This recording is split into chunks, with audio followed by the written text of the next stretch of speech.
अपर निजी सचिव भर्ती के लिए हिंदी शॉर्टहैंड की प्रैक्टिस डिक्टेशन 80 शब्द प्रति मिनट गति से डिक्टेशन 5 सेकंड में शुरू होगी। डिक्टेशन 5 मिनट और शब्द 400 होंगे। स्टार्ट।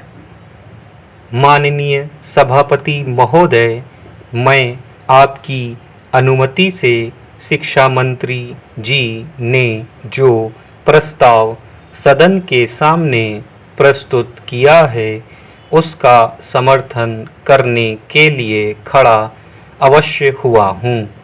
लेकिन क्या माननीय मंत्री महोदय जी यह बताने की कृपा करेंगे कि हमारे देश में शिक्षा की नीति का आधार क्या है?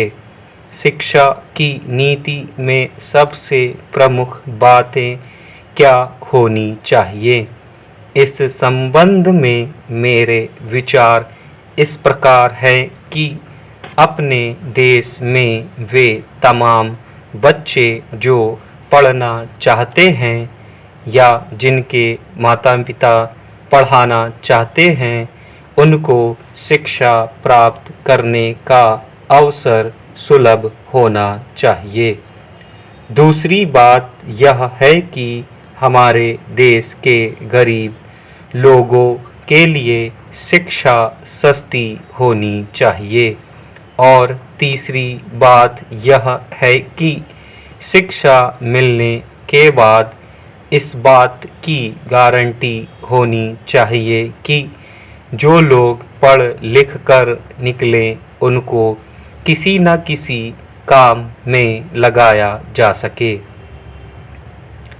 मेरा आशय यह है कि शिक्षा नीति को इन 3 कसौटियों को ध्यान में रखकर व्यवहार में लाया जाना चाहिए। क्या शिक्षा नीति यहाँ की सस्ती है? क्या सभी को सुलभ है? तथा क्या वह रोजगार तलब है?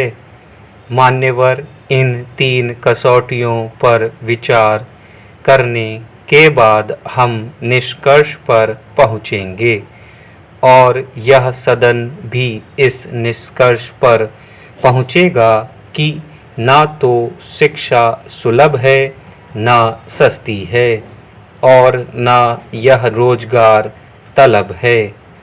आज शिक्षा के अंदर भी वर्ग बने हुए हैं।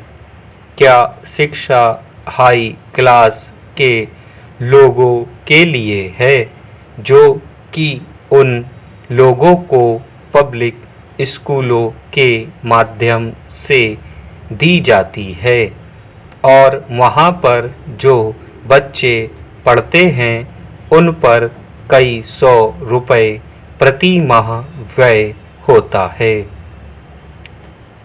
दूसरी शिक्षा कॉमन विद्यार्थियों के लिए है, साधारण विद्यार्थियों के लिए है। साधारण विद्यार्थियों का अर्थ है गांवों के गरीब बच्चे जहां स्कूल में टाट पट्टी भी नहीं तथा बैठने के लिए भवन भी नहीं है, वहाँ पर किताब भी नहीं है, जहाँ पर ब्लैक बोर्ड भी नहीं है। इसके अतिरिक्त इसमें से कुछ ऐसे स्कूल भी हैं जहाँ यदि जगह है तो वहाँ मास्टर नहीं हैं। इस प्रकार यहाँ शिक्षा की यह दशा कर दी गई है। एक शिक्षा उच्च वर्ग के बच्चों के लिए है तथा एक शिक्षा साधारण वर्ग के लोगों के लिए है। इस तरह शिक्षा के क्षेत्र में हमारे देश और प्रदेश में जो अन्याय हो रहा है, यह बात हमारे सामने कई वर्षों से चली आ रही है। कुछ दिनों से यह चर्चा सदन में हो रही थी कि शिक्षा इस तरह निर्धारित की जाए कि उसमें एक समानता लाई जाए और उसके लिए एक पाठ्यक्रम निर्धारित किया जाए। स्टॉप।